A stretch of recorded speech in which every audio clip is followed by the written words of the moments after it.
해법을 찾는 토론 이슈앤 직설 시작하겠습니다. 미국의 중앙은행인 연방준비제도의 돈줄 조이기가 가속화됩니다. 하루가 다르게 치솟는 물가를 잡기 위해서 이 테이퍼링 속도를 2배 수준으로 높이고 또 금리를 내년에 3번 인상하겠다라고 밝혔는데요. 연준의 이 같은 움직임에 우리 한국은행도 금리 인상 채비에 나설 것으로 보입니다. 올해 마지막 FOMC 소식 지금부터 하나씩 짚어보겠습니다.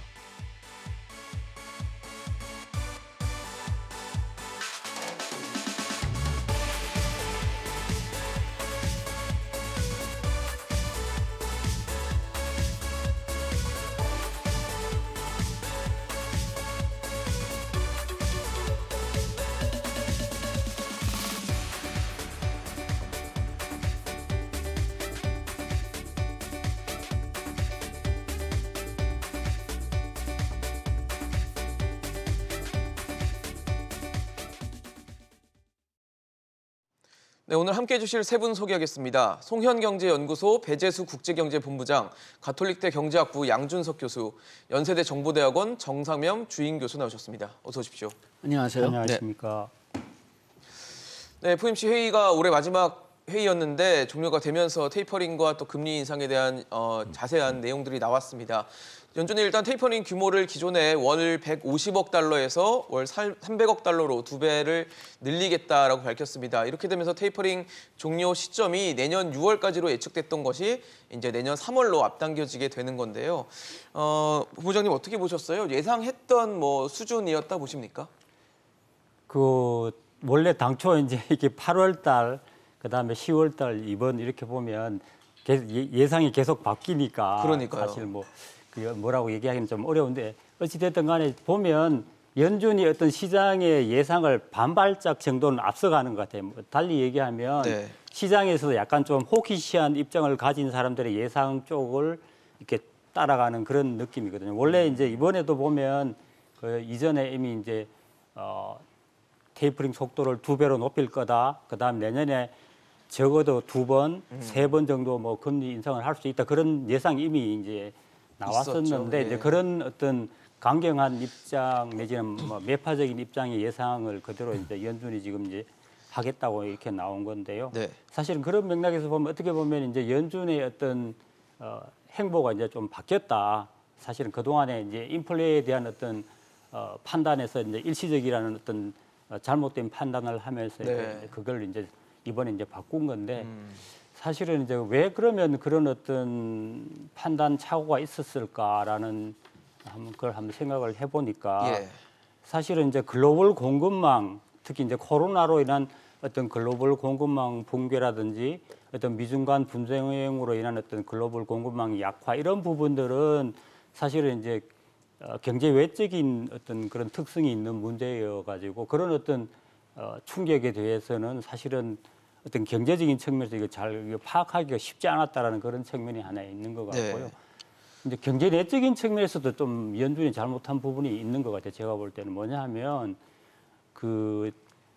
그동안 이제 글로벌 금융 위기가 2008년에 있고 그 이후서부터 이제 2013년에 테이퍼링을 시작을 했는데 그때마다 이제 중간중간에 계속 이제 텐트럼이 있으면서 이제 있었죠. 굉장히 이제 이걸 천천히 했잖아요. 그래서 이제 아마 이번에도 이제 그런 걸 거울 삼아서 굉장히 이제 천천히 하려고 했는데 이번에는 이제 판단 미스가 뭐냐 하면 그때 이제 글로벌 금융 위기 당시에는 가계가 이제 부채 문제로 해서 서프라임 모기지 사태가 있으면서 네. 부채 충격으로 해서 이제 굉장히 어떤 충격을 많이 받았잖아요. 그런 반면에 이번에는 가계가 굉장히 그 어떤 재무 구조라든지 이런 게 건전한 상태에서 어떤 코로나라는 외부 충격이 왔기 때문에 가계가 소비 여력이 있는데도 불구하고 못한 상황이었단 말이에요. 그래서 그 코로나 충격이 조금만 덜어지면 바로 이제 소비가 늘어나는 그런 현상이 나타났는데 이제 그 어떤 가계의 어떤 재무 상태 내지는 소비 여력에 대한 어떤 판단을 연준이 약간 좀 그 저평가한 거 아닌가라는 그런 측면에서 보면 그런 두 가지 요인으로 인해서 지금 이제 현재의 상황이 벌어졌는데 하여튼 지금 이제 그런 어떤 잘못된 판단을 이번에 완전히 수정하고 정책 행보도 바꿨으니까 앞으로는 조금 더 이제 그 예측 가능한 방향으로 가지 않을까 그렇게 생각이 듭니다. 네. 사실 연준의 이번 뭐 회의를 보면 결과적으로 테이퍼링 속도를 앞당기고 빠르게 가고 그러면서 금리 인상 시기를 앞당기겠다라는 게 핵심일 것 같은데 말씀을 주신 것처럼 인플레이션, 그러니까 물가에 대한 어떤 잘못된 판단, 일시적이라고 했던 트랜지터리라는 표현을 썼던 부분이 잘못됐다고 판단을 하고 이제 물가에 대해서 좀 심각하게 받아들인 거다라고 해석을 할 수 있는 부분인 것 같거든요. 거기에다가 지금 실업률이 아직까지는 9월이 최신 숫자인데 4.8%거든요. 예. 그래서 아직까지는 팬데믹 시작하기 전에는 3.5%였어요. 그래가지고선 좀 더 떨어지길 기다렸던 것 같은데 그런데 지금 더 떨어지는 게 좀 빨리 더 떨어지는 건 좀 어려울 거다. 또 그런 판단이 좀 있었던 것 같습니다. 왜냐하면 지금 실업률이 안 주는 것은 이게 일자리가 없어서 그렇다기보다는 지금 그 노동자들이 레이버 포스에 다시 들어가기 싫다. 또는 노동시장에 육아 문제나 들어가는 것들에 뭐 대해서. 육아 문제가 있기 때문에 그렇기 때문에 못 간다. 예. 그런 식으로 막혀 있기 때문에 이게 순수하게 어떤 거시 경제 문제는 아닌 것 같다. 그렇게 판단한 것도 같고요. 그 다음에 어차피 이제 이번에 페드에서 거시 경제 예측한 걸 보면은 네. 내년에 3.5%로 내려갈 거라고 지금 예상을 하고 있어요. 성장률이요. 아니요, 죄송합니다. 실업률이요. 실업률이. 그래가지고 2019년 수준에 내년에 돌아갈 거니까 네. 그러니까 지금 금리 인상을 내년에 때려도 될 거다. 그렇게 또 판단한 것 같고요. 그러니까 지금 현재는 실업률 자체가 코로나 확산 직전의 수준까지는 못 갔지만 못 갔어요. 네. 내년에는 갈 수 있을 거라고 내년에는 봤다는 갈 수 거네요. 있다고 판단한 거죠. 그래가지고선 내년에 이제 금리를 올리겠다 그런 네. 판단을 한 것 같습니다. 어떻게 보셨어요, 교수님? 지금 실업률 말씀을 해주셨는데요, 네. 교수님께서. 지금 실업률을 제가 보기에는 포기하고 실업률 잡는 거를 고용을 포기하고 인플레이션을 잡겠다. 실업률 고용 때문에 고용을 믿고 고용을 기다려 왔었는데 인플레이션만 원전 고용에 생각했으면 가까이. 벌써 올렸어요. 그러니까요. 예, 지금 우리 배재선 본부장님께서도 본부장님께서는 말씀을 주셨지만. 조금 연준이 앞서가는 뭐 그런 경향이 있다고 그랬는데 제가 보기에는 앞서가는 게 아니라 조금 밀려서 나가고 있는 게 시기를 아닌가. 좀 놓쳤다. 예. 두 분이 지난 좀 시간이 다르시네요, 9월에 이거는. 9월에 네. 점도표에서 과반수가 이제 점도표상으로는 이거 내년에 한 번 이상 인상해야 된다 하고 금리를. 나왔는데 지금 12월 점도표를 보면은 전원이 다 인상한다고 나왔어요. 내년에. 최소한 네. 한 번은. 그러니까요. 과반수 이상은 뭐 몇 번이었죠? 10명 이상인가가 세 번은 세 번 올려야 올린다고 된다. 지금 나와 있고 시장에서는 지금 실업률이 뭐 소비자 물가 상승률, 생산자 물가 상승률, 뭐 근원 물가 뭐 다 너무 지금 높아요. 높은 정도가 아니라 네. 역사상 유례가 없을 그러니까요. 정도로 몇십 계속 년 만에 뭐 1년째 처음, 거의 네. 1년 다 돼가죠. 지속이 돼가고 있는데 이거를 계속 미루고 있다가 제가 어제 든 생각이 우리나라가 코로나 이거 숫자 파악하지 좀 늦게 따라가고 이거 좀 예측하기 어렵고 뭐 이런 거하고 부동산 가격 예측 뭐 늦게 따라가고 하는 거하고 연준이 실업률을 하고 그러니까 인플레이션 물가를 예측을 조금 덜 따라가고 좀 늦게 대응을 한다 하는 게 너무 비슷하다. 좀 하는 우리나라에서 걸 보는 느꼈는데. 것과 예. 미국에서 보는 것. 교수님께서 말씀하신 고용 문제를 왜 포기했냐? 왜 포기했냐? 제가 이렇게 따져보니까 고용이 안 되는 이유, 고용이 코로나 전 수준으로 회복이 안 되는 이유 지금 말씀하신 것처럼 제가 생각하기에 그러니까 경제 외적인 요인들이 몇 가지가 있는데 그중에 큰 거 하나가 지금 실업 수당을 너무 많이 받고 있어요. 청구 건수가 많았다. 미국의 많이 그러니까 줄지 정부의 않나요, 재정 그래도? 지출 때문에 예를 들어서 몬타나주 같은 경우는요. 예. 실업자가 한 달에 우리 돈으로 400만 원 정도, 3,500불 정도를 받아왔어요. 재택근무 지금 하면서 그냥 자기가 프리랜서처럼 알바도 하고 뭐 주식도 뭐 거래하고 하면서 자기가 근무했을 때 일했을 때 이상의 지금 뭐 월급을 받고 있으니까 굳이 노동 시장에 들어갈 들어갈 하지 이유가 않는다. 없죠. 네. 그러면서 주식 가격, 자산 가격은 엄청 상승을 했고 지금 그러니까 자기가 굳이 뭐 지금 코로나 환경도 이렇고 그런데 그러니까요. 지금 뭐 보육 얘기도 말씀도 하셨는데 교육 문제도 말씀하셨는데 내가 다시 노동시장으로 코로나 이전으로 돌아갈 이유가 없겠다. 만약에 나를 글로 끌어들이려면은 임금을 올려달라. 더 많은 돈을 사실 달라. 명목 임금이 굉장히 올라가고 있어요. 이게 어떻게 보면 또 연결고리가 돼가지고 인플레이션 이쪽으로 또 그렇죠. 압력이 가고 부추길 수 있고. 있는. 그래서 제가 보기에 지금 연준이 생각하는 3.5%의 완전 고용 내년에 달성할 수 있다고 지금 하고 있는데 내년 말까지도 그렇게 쉽지는 않을 것 같다. 고용 문제는. 예. 그러니까 글쎄, 네. 그런데 거기서 조금 이제 고려할 게 몇 가지가 있는데 첫째는 지금 그 추가로 얹혀줬던 실업 배당은 실업 보험은 지금 끝났습니다. 그래서 정상적인 실업 보험으로 지금 대부분 주는 돌아온 상태고요. 그 다음에 그 팬데믹 동안에 저축률이 상당히 올라갔었는데 네. 이게 거의 이제 그 정상 수준으로 떨어졌고 그 다음에 저소득층하고 미들 클래스 중소득층은 지금 저축 쌓아놨던 저축이 지금 거의 다 사라졌다. 지금 그런 통계가 나오고 있고 그 다음에 그 일부는 지금 그 미국이 Great Resignation이라고 해가지고선 그 일을 그만둔 사람들이 굉장히 많아요. 거기서 지금 해석은 이 팬데믹 동안에 특히 저소득층, 중소득층이 했던 직업 중에서 좀 그 unskilled 그러니까 그 미숙련자 노동자들이 상당 부분 꼭 필요한 노동자다. 그렇게 분류돼 가지고 슈퍼마켓에서 일하거나 창고에서 일하거나 네네. 그런 데서 일했는데 거기서 코로나를 되게 많이 걸렸어요.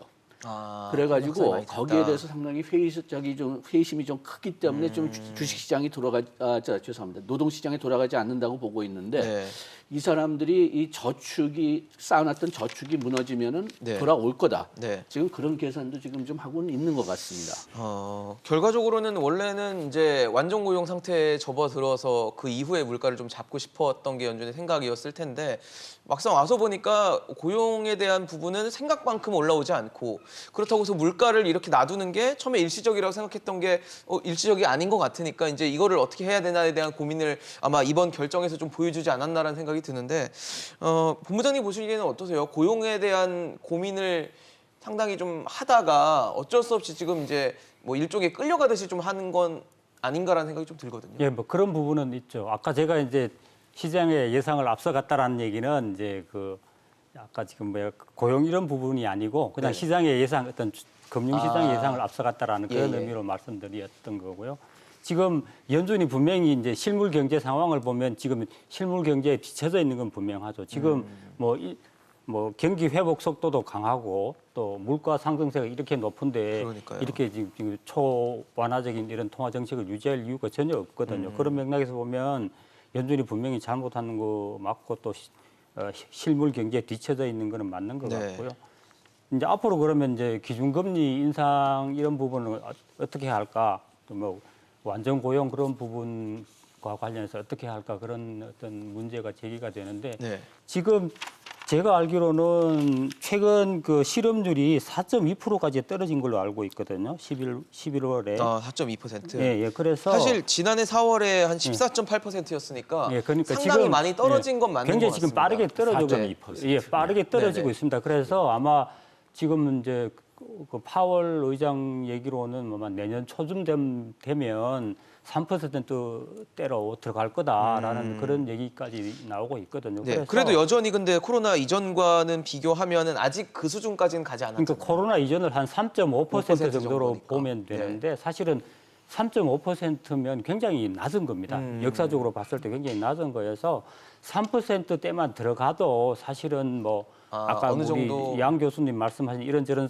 요인들을 감안하면 뭐 충분히 완전 고용이다라고 생각할 수 있을 것 같고요. 그래서 그런 맥락에서 보면 3월 달 정도 되면 적어도 뭐 고용 자체도 아마 거의 이제 완전 고용 수준으로 갔다라고 얘기를 할 수 있을 것 같고요. 그래서 그런 맥락에서 보면 3월 이후에는 이제 뭐 언제든지 금리를 인상할 수 있는 그런 여건은 충분히 될 거다. 네. 만약 그때 가서 지금처럼 이렇게 물가가 계속 높은 수준을 유지하게 되면 예. 결국은 상반기 중에도 뭐 6월 지금 현재는 6월, 9월, 12월 정도 이렇게 이제 금리 인상을 예상을 하고 있는데 그 시기를 조금 당겨서 5월 정도 내지는 4월에도 금리를 인상할 수 있을 거다 그런 생각을 하고 있습니다. 예, 파월이 또 기자회견에서 좀 이런 얘기를 했다고 하는데요.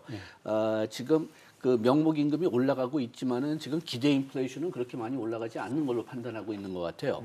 그렇기 때문에 만약 그 기대 인플레이션이 올라간다면은 그렇게 해서 그 옛날 70년대 그 소위 그 얘기하는 그 wage price spiral, 그러니까 임금이 올라가면서 물가가 올라가고 물가가 다시 올라가면서 임금 올라가고 같이 그런 그 끌어올리는, 사이클이 네. 들어갈 수가 있는데 아직까지는 거기까지는 가지 않는다고 판단했기 때문에 지금 기대 인플레이션을 줄이기 위해서도 지금 그 금리 인상하고 저 테이퍼링을 좀 더 앞당겨야 된다, 그렇게 판단하는 것 같습니다. 근데 사실 만약에 역사상에 봤을 때 중앙은행이 물가를 잡으려고 막 압박을 해서 물가를 잡으려고 했을 때 실업률이 높아지는 경향에 대해서는 비판하는 시선도 있는 것 같거든요. 물가 잡으려다가 실업률을 높이는 그런 또 결과를 가져오는 거 아니냐, 이런 우려도 있는데 이건 어떻게 봐야 될까요?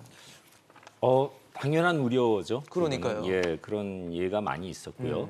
지금 현재 물가를 생각하면요. 지금 그러니까 바이든 대통령도 그렇고 파월 의장도 그렇고 9월까지만 해도 바이든 대통령은 지금도 조금 물가는 잡힐 것이다 하는 네. 자신감을 가지고 있어요. 그러니까요. 내년에 뭐 상반기 안에 뭐 물가는 어느 정도 가격 상승 어느 안정화될 정도 둔화돼 것이다. 있다라는 평가를 네, 하고 있는 것 같거든요. 생각해 보면요, 그 물가 그런 어디에 근거 없는 자신감은 아닌 것 같아요.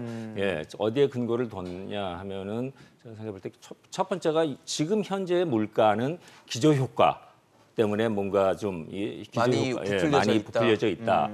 또 하나가 지금 재정 정책으로 막 유동성이 막 풀려 풀려났기 있었으니까. 때문에 보복 소비 심리적인 요인. 그동안 못 썼던 것을. 그렇죠. 예, 해가지고 재택근무하고 집에 있던 사람들이 이제 좀 풀려져가지고 보복 소비를 하고 있다.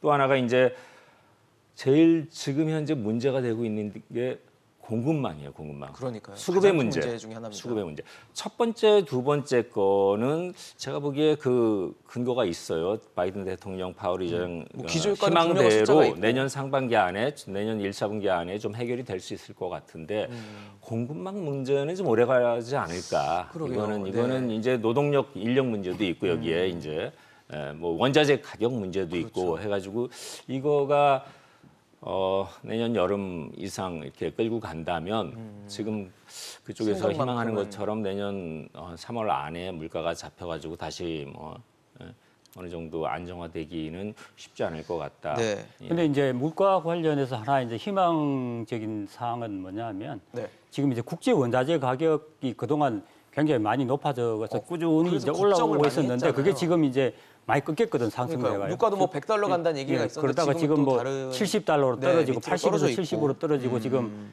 뭐 천연 가스 가격도 떨어지고 지금 굴이라든지 그다음에 곡물 가격조차도 이렇게 지금 피크에서 이미 이제 아웃되고 있거든요. 그래서 그런 어떤 국제 원자재 가격이 지금 이제 만약 이런 상대적으로 안정세를 이 안정이 보이고 있다. 되면 네. 그로 인한 어떤 물가 상승은 이제 더 이상 이제 뭐 사라지게 될 것 같고 그래서 그런 맥락에서는 물가 안정 요인이 하나 있는 것 같고요.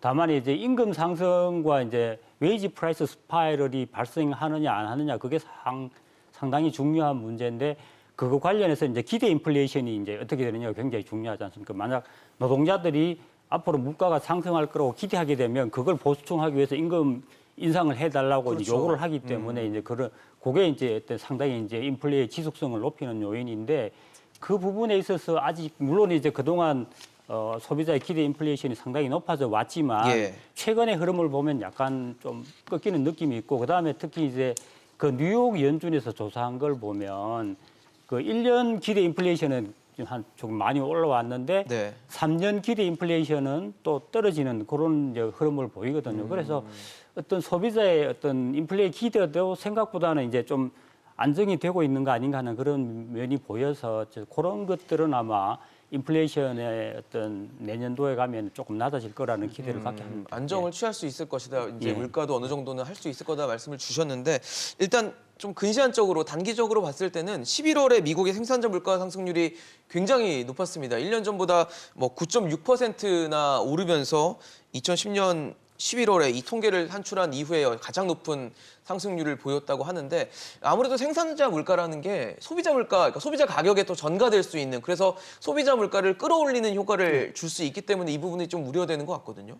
그런데 지금 그 생산자 물가지수 그 리포트를 보면은 예. 가장 큰 원인은 그 수요 증가로 지금 나타나 있습니다. 수요 증가. 증가로요.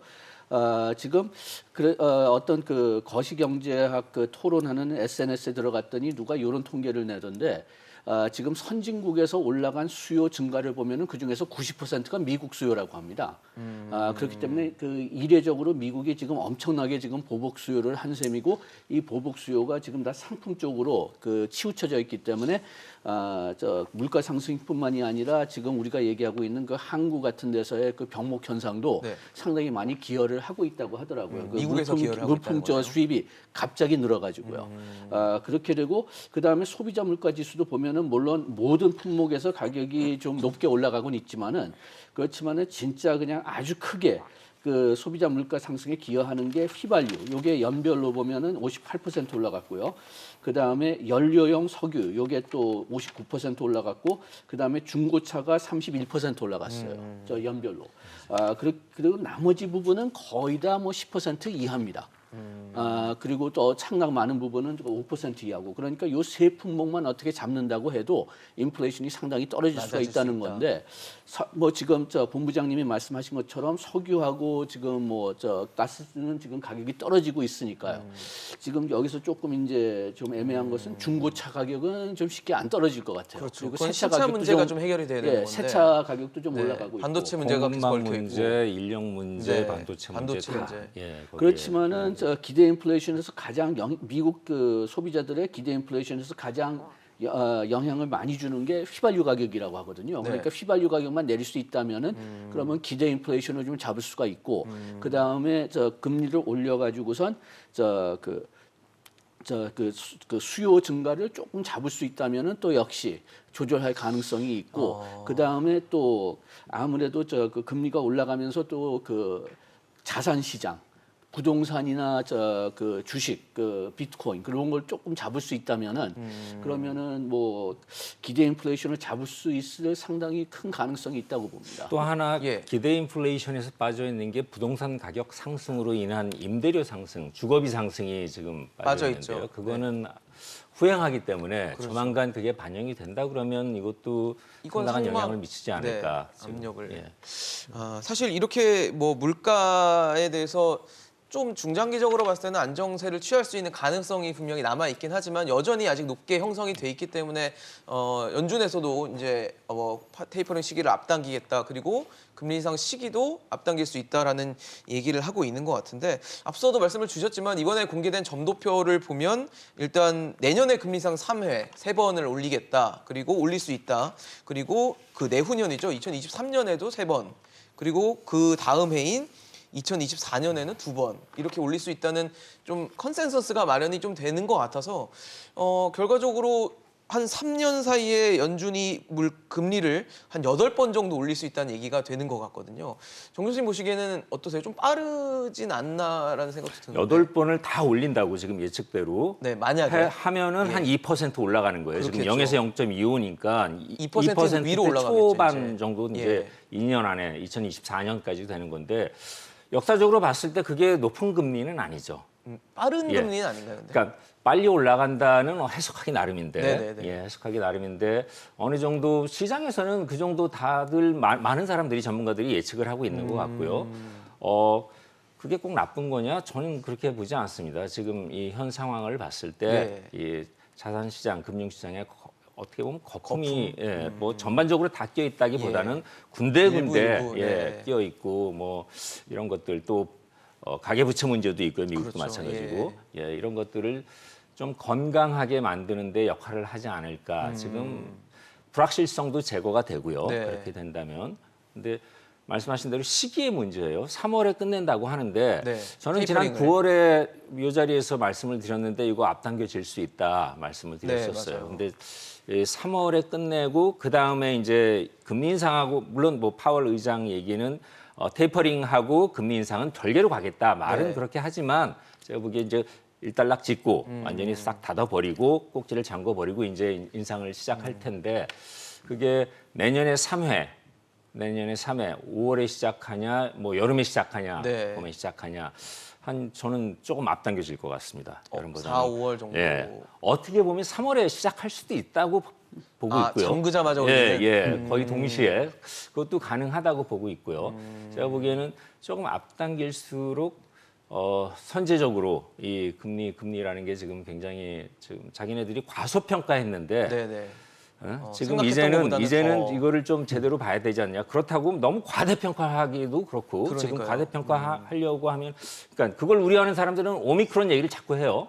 오미크론 지금 어떻게 될지 아직 모르니까. 기정사실화돼 있지 않고 이 오미크론의 영향이 전 세계적으로 확정적으로 나온 것도 아닌데 너무 이거 앞당기는 과대평가하는 거 아닌가 하는 얘기도 하는데 그러니까 뭐 여러 가지 그럼 고려했을 때 제가 보기에는 3월도 가능하지 않을까. 3월도 가능하지 않을까. 또 하나 또 영향은 미국 연준이 그냥 혼자 독자적으로 움직이는 건 아니고 그럼요. 그러니까 이번 주 안에 세계 주요국의 그 통화 회의가 다 있어요. 네. 그 연방은행에서. 그러니까 ECB도 그렇고 일본은행도 그렇고 또 영란은행도 그렇고 다들 회의를 하는데 이 다른 선진국 그 중앙은행들이 움직이는 거하고 어느 네. 정도 보조를 맞춰야 되지 않을까. 미국이 너무 또 혼자 선제적으로 나가는 것도 뭐 또 다른 충격을 가지고 예, 테이퍼 텐트럼 얘기 좀 이따 하실 것 같은데 예. 테이퍼 텐트럼 뭐 그런 영향도 있을 것 같고 해가지고 오미크론 문제도 또 생각을 해야 되고 변수는 있죠, 여러 가지 사실. 변수들이 있기 때문에 예. 사실 테이퍼링이 끝나면 금리를 올릴 수 있다라는 게 뭐 기계적인 메커니즘은 아니다라는 게 파월 의장이 얘기했을 겁니다. 하지만 뭐 누구나 예상을 하는 게 테이퍼링이 끝나면 이제 금리를 올릴 수 있을 것이다. 그리고 내년에 지금 뭐 점도표상으로는 3번 정도를 올릴 수 있을 거라는 관측들이 나오고 있고 9월 점도표랑 이번 점도표를 비교해 보면 상당히 이 점들이 많이 위로 올라가 있는 배치도를 볼 수가 있거든요. 그만큼 이 금리 인상에 대한 생각이 더 많아졌다. 그리고 금리 인상의 폭이 더 커졌다라고 뭐 확인할 수 있는 부분들이 생기기 때문에 아마 내년에 일단 뭐 금리를 인상할 것인데 지금 정상용 교수님 말씀으로는 3월에도 시작할 수 있다라는 얘기를 주셨는데 양 교수님은 어떠세요? 아니 저 3월에 충분히 시작할 수 있다고 봅니다. 저 지금 오늘 나온 그 미국 신문들의 그 분석을 보면은 예. 3월에 시작할 거라고 생각하는 사람들도 꽤 많아요. 3월부터 3번이 시작될 수 예, 있다는 얘기네요. 예, 예. 그러니까 물론 그때 가서 그때 통계에 따라서 결정을 할 그렇겠죠. 거지만은 경제 상황이나. 지금 현재 상태로는 배제할 수는 없습니다. 3월도 충분히 가능하다.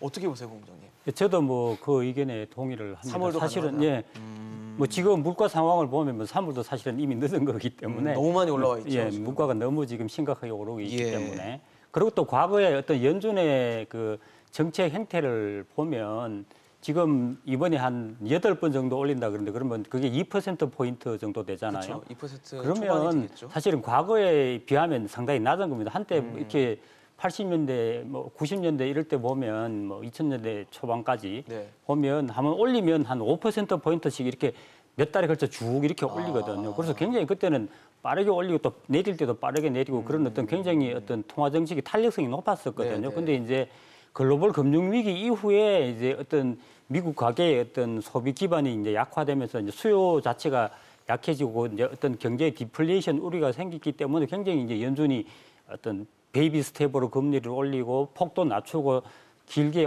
끌고 이런 식의 어떤 행태를 보였는데 사실은 그 이전에 어떤 금융 위기 이전의 행태를 보면 네. 뭐 2%포인트는 뭐 그렇게 높은 수준이라고 볼 수 높은 게 아니다. 없습니다. 예. 예, 여기서 또 한 가지 예. 좀 기억해야 될 게 지금 물론 시장 금리는 벌써 많이 올라갔지만은 그렇죠. 예. 그렇지만 여기 정책 금리를 보면은 지금 실질 금리를 보면은 마이너스 6%란 말이에요. 실질 금리는 실질 금리 보면 그다음에 장기적으로 지금 보면은 이 장기 인플레이션은 한 2.1% 될 것 같다. 그리고 저 장기 금리는 저 정책 금리는 한 2.5% 될 것 같다고 하니까 네. 실질 금리로 보면 그렇게 높지는 않습니다. 0.4%. 그러면 사실 테이퍼링이 빨라지고 금리 인상 시기도 지금 뭐 3번씩 얘기가 나오는 상황 속에서 2%를 그러니까 뭐 지금 3년에 걸쳐 어쨌든 2% 초반까지 올려놓겠다라는 게 연준의 생각이라고 봤을 때 좀 뭐 아까 정 교수님 말씀을 주셨던 테이퍼 텐트럼 뭐 우리가 긴축 발작이라고 불렀던 그 과거 벤 버냉키 시절에 있었던 것에 대한 걱정이 지금도 반영이 돼 있다라고 봐야 될까요? 어떻게 보십니까? 글쎄요, 그때하고는 많이 다른 것 같아요. 원인도 다르고 이유도 다릅니다. 네, 사실. 네, 맞습니다. 13년이죠. 13년이죠. 그때 예. 트럼프 얘기가 나왔던 때가 그때는 말 그대로 좀 갑자기 맞아요. 막 쪼이기 갑자기 좀 시작하니까. 사람들이 그러니까 시장 참여자들이 생각하기에 이건 좀 갑작스럽다 할 정도로 그게 진행이 됐던 거고 지금은 기다리다 못 해가지고 언제 하지 그러고 있는데 이제 시작을 하는 거예요. 떠밀리듯이 가는 경향도 네, 있고요. 그렇기 사실. 때문에 뭐 발작까지는 오지 않을 것 같고 어느 정도 영향은 받겠죠. 지금 뭐 시장 반응을 보니까 뭐 그러니까 어제 이제 그 발표 나고 나서 미국도 긍정적으로 반응을 했고 뭐 우리나라도 지금 뭐 조금 올라가고 있는 것 같은데요. 네. 단기적으로는 불확실성이 제거됐기 때문에 시장에서 긍정적인 반응을 할 거예요. 하지만 중장기적으로 볼 때는 이거는 뭐 호재는 아니죠. 일단 금리 인상하고 기업에 그렇죠. 이제 네, 부담이 이자 커지는 부담을 요인들이 주게 있으니까. 하고 가게도 마찬가지고 뭐 하기 때문에 호재는 아니기 때문에 어느 정도 조정을 받을 가능성은 있지만 네. 뭐 발작 수준은 아닐 것이다. 근데 사실 그때의 그 경험들이 일종의 학습 효과가 돼서 연준이나 뭐 중앙은행에서 좀 지나치게 조심스러웠던 거 아니냐라는 일부의 비판도 있는 것 같거든요. 그래서 지금 그 시장은 벌써 여기에 적응하고 있는 것 같습니다. 그걸 어디서 보이느냐 하면은 저기 그 주식 시장이 작년에는 뭐 한 30, 미국 주식 시장이 한 30% 올라갔지만 금년에는 아예 그렇게 많이 올라가진 않고 있거든요. 그러니까 뭐 모든 사람이 이 낮은 금리가 그냥 영원히 계속될 거다. 그거는 다 뭐 가능하지가 않다는 걸 네, 알았으니까. 알고 있죠. 예. 그러니까 금년 언젠가는 올릴 거라 그런 예상을 가지고 있어가지고선 연 초서부터 네. 미국 시장에서는 좀 준비를 한 것 같고 그 다음에 좀 그 외환 위기나 그런데 좀 취약한 그 신흥 국가들도 금리를 먼저 올리면서 좀 조절을 한 것 같은데요. 네. 저는 개인적으로는 우리나라 주식 시장은 그렇게 준비하고 있는지 그게 조금 좀 우리는 그 회의가 좀 있긴 합니다. 그렇죠. 연준이 일단은 내년에부터 이제 금리 인상을 본격적으로 시작할 수 있는 뭐 그런 발언들과 의지들이 나타난 상황 속에서 우리도 이제 뭐 이미 우리는 8월과 11월에 2번을 올리긴 했지만 내년부터 또 우리도 올릴 수 있는 뭐 여지나 아니면 뭐 이유들이 좀 생긴 것 같아요. 명분이 생긴 것 같은데 그러다 보니까 내년에 대통령 선거가 또 3월에 있고 하다 보니까 1월에 한번 한은해서 기준금리 인상을 단행할 수 있지 않겠냐라는 관측들도 나오는데 어떻게 예상을 하세요? 뭐 당연히 그럴 가능성이 높다고 저는 생각을 합니다. 일단 뭐 이제 연준이 이제 저렇게 테이퍼링 속도를 당기고 네. 이제 금리를 좀 더 빠르게 인상할 가능성이 높아지면 시장 금리가 올라갈 것이고 예. 그런 맥락에서 이제 우리나라 금리하고 미국 금리 간의 어떤 일정한 격차를 유지를 해야 되니까 네. 뭐 외자 유출 이런 문제가 있으니까 예. 그런 맥락에서 우리 금리를 조금 미리 앞당겨서 올릴 필요성이 생겼고요. 또 이제 우리나라도 사실은 미국도 물가가 문제지만 우리도 높아요. 물가가 굉장히 높잖아요. 네. 지금 10월, 11월 보면 3.2, 3.7% 이렇게 맞아요. 나오고 있어서 예.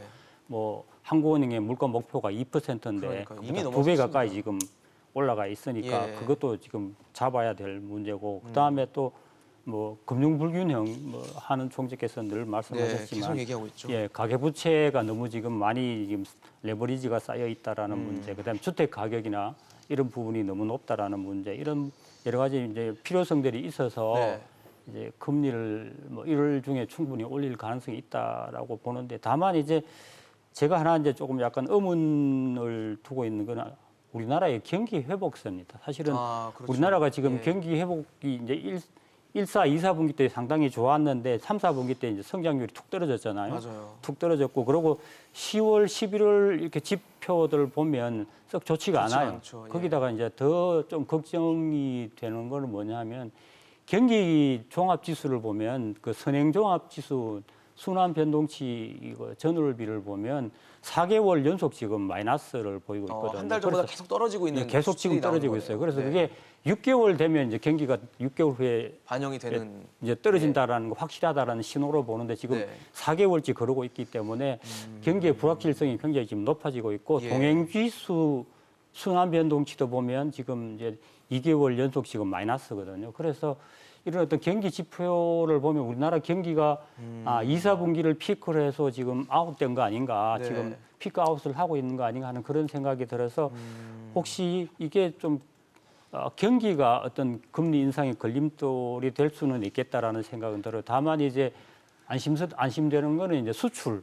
우리나라 지금 수출이 지금 11월 달, 12월 달도 지금 계속 우리 믿을 게 좋거든요. 그거밖에 없습니다. 예, 믿을 게 지금 네, 수출밖에 없습니다. 그래서 수출이 계속 지금 좋고 그러면 수출이 계속 좋기 때문에 아마 앞으로 기업들 투자도 아마 조금 더 늘 수 있을 여지가 있고 그러고 이제 내년에 이제 건물 건설 특히 이제 주택 쪽으로 이제 공급이 늘면서 건설 활동이 이제 활발해지면 그런 쪽에서는 이제 그게 좀 경기 회복 요소가 있는데 그렇네요. 예, 또 소비 내수가 쪽에서 걱정이네요. 예, 너무 좀 약해서 그 부분은 조금 문제이긴 한데 어찌 됐든 간에 전체적으로 보면 그래도 좀 인상 쪽에 좀 무게가 가지 않나 그런 생각이 듭니다.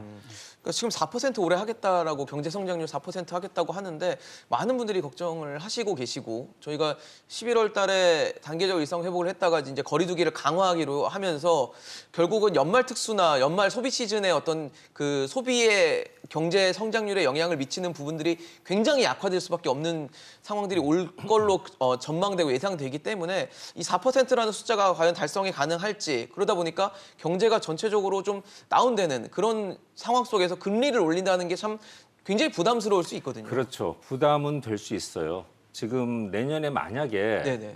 예상하는 대로 2번 올린다고 하면 지금 1%에서 1.5가 되는데요. 그렇죠. 어떻게 보면 0.25씩 0.25씩 9번을 만약에 예. 올린다고 하면은 1.5라는 그 금리 수준이 기준금리 수준이 그렇게 높은 건 아니에요. 전혀 높다고 생각 안 하고요. 대신 지금 말씀하시는 것처럼 네 가지 지표 중에 달랑 수출 하나 지금 포지티브, 저희 그거밖에 없습니다. 긍정적이에요. 나머지 뭐 민간 소비, 설비 투자, 네. 건설 투자 다 마이너스로 돌아서 가지고 그러니까요. 수출 하나로 지탱하고 있는데 이런 거 생각해가지고 저성장, 주식 시장 뭐 생각해가지고 우려들이 많아요. 그러니까요. 사실 근데 어떻게 보면은 이제부터는 진짜 그렇게 높지 않은 이자인데 이자 네네. 부담을 진짜 하기 어려운 기업이나 가게는 그걸 줄여야 돼요. 줄여야 되고 지금 더 큰 문제가 제가 보기에는 이쪽보다는 반대쪽. 그러니까 가계 부채, 정부 부채 문제가 지금 부채 문제 16년째 한국의 가계 부채는 증가하고 있어요. 네. 지금 사상 유례가 없다고 그러고 전 세계적으로도 이걸 주목하고 있는데 네. 이쪽을 생각하고 지금 아까도 말씀드린 것처럼 군데군데 끼어 있는 자산의 거품 네. 뭐 이런 것들을 생각하면은 어느 정도 다이어트가 필요하지 않을까. 다이어트가 필요한데 군살을 좀 떼어내야 다이어트의 약으로서 지금 요 정도 인상은 필요하다 생각을 하고요. 네. 인상 시기는 저도 뭐 지난번에도 말씀드린 것처럼 내년 1월에 한 번 처음은 인상이 되지 않을까. 네. 이주열 총재가 퇴임하고 나서 이제 뭐 총재 3월까지가 대행이 될 임기니까요. 수도 있는데 뭐 어떻게 보면은 뭐 그거는 피하지 않을까. 대행 체제가 일단 뭐 선거 끝나자마자 신임 뭐 총재를 또 임명하고 뭐 그런 절차가 시간이 좀 걸릴 수도 있기 네, 때문에 네. 기다리는 것보다는 선제적으로 하지 않을까 하는 예측을 하고 있습니다. 그리고 내년 그러니까 1월에 한 번, 뭐 그 다음에 여름 어딘가 여름이나 가을쯤 한 한 번 정도 인상이 있지 않을까.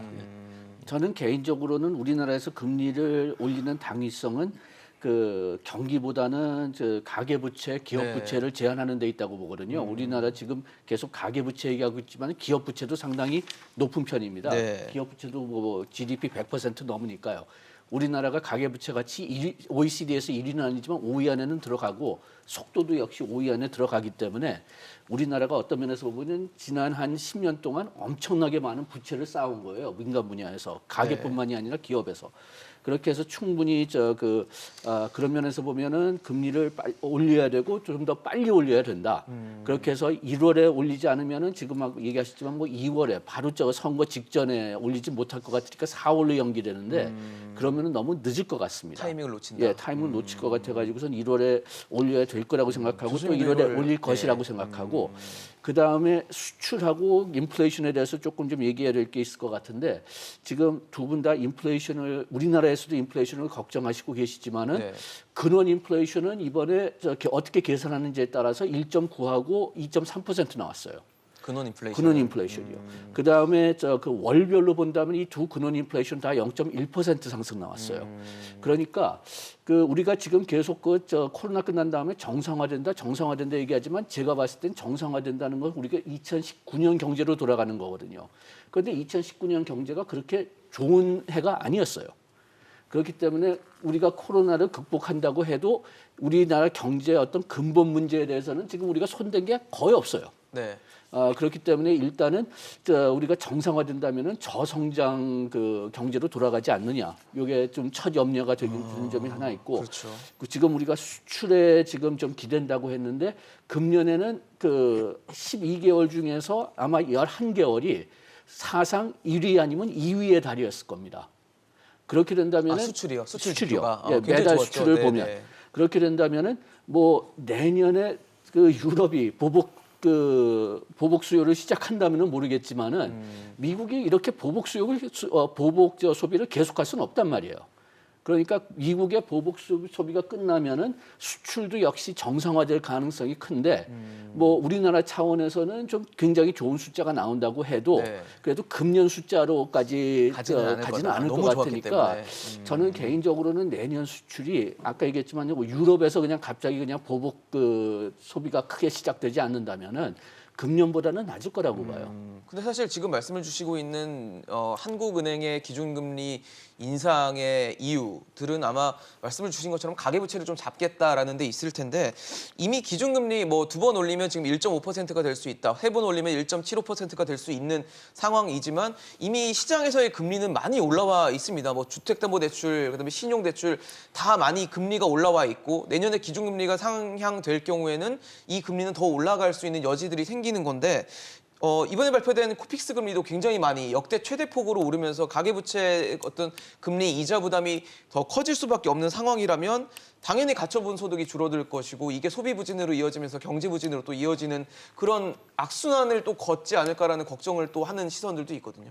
예, 분명히 그런 부분이 있습니다. 사실 지금 우리나라 가계가 부채가 워낙 지금 뭐 높아서 예, 너무 빠르게 올랐습니다. 금리를 올리면 그게 바로 금리 상승이 바로 가계의 어떤 이자 부담으로 부담으로. 바로 직결이 되고 예를 들어서 지금 뭐 현재 3, 4분기 기준으로 뭐 1,845조 정도 되니까 예. 1%만 올리면 18조 원이라는 돈이 그렇죠. 지금 이자로 더 가계 부담이 부담으로 돼야 가는 되고 거죠. 그러면 그 소비가 상당히 타격을 받을 수 있거든요. 네. 그래서 그런 맥락에서 보면은 금리 인상에 따른 어떤 경기 악화 요소가 상당히 큰데 뭐 지금 근데 사실은 지금 현재 상황을 보면 일단 부동산 가격이 계속 올라가고 예. 있고요. 그러면서 지금 가계 부채도 지금 계속 늘어나고 있습니다. 물론 이제 증가율 자체는 조금씩 둔화되고 있는데 여전히 높은 수준이다라는 거죠. 그래서 그런 부분을 좀 잡아줘야 된다라는 그런 측면이 있는데 그걸 지금 이제 대출 총량 뭐 관리 규제를 이런 걸 해서 통해서, 지금 좀 예. 무리하게 좀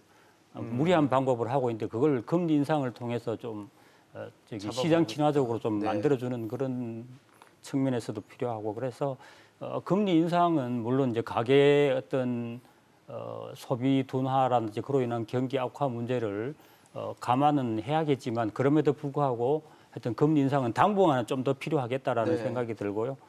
그래서 결국은 이제 앞으로 어떤 금리 조정 속도가 가장 중요한 문제인 것 같습니다. 이제 적정하게 가면서 이제 어떤 가계에 대한 어떤 충격을 최소화하고 예. 그게 경기를 어떻게 회복세를 계속 유지시켜 나가는 그런 측면이 있어야 되고 또 하나는 이제 이게 어떤 금리 인상이라든지 뭐 대출 총량 관리 이런 걸로 해서 지금 이제 주택 시장이 지금 만약 예를 들어서 가격 하락세로 전환해서 가격이 많이 떨어진다면. 폭락하게 되면 그것도 상당히 굉장히 심각한 그렇죠. 뭐 문제이기 때문에 영끌 B2에서 다 샀던 지금 거기 때문에. 예, 그런 사람들이 많기 때문에 예. 그래서 그런 측면에서 어떤 부동산 시장의 안정 이 부분도 굉장히 중요하고 그래서 하여튼 부채 디레버리징을 조금 하면서 어떤 그 부동산 시장을 안정시키고 또 한편으로는 경기 회복세를 끌고 나가야 되고 그래서 너무 어려운데. 굉장히 좀 어떻게 보면 진짜 퍼펙트 스톰에 하여튼 안 들어가도록 굉장히 조심하면서 나가야 되는 그런 상황인 것 같습니다. 그 길 어디로 빠져나가야 될지를 참 찾는 게 참 어렵겠다는 생각이 들면서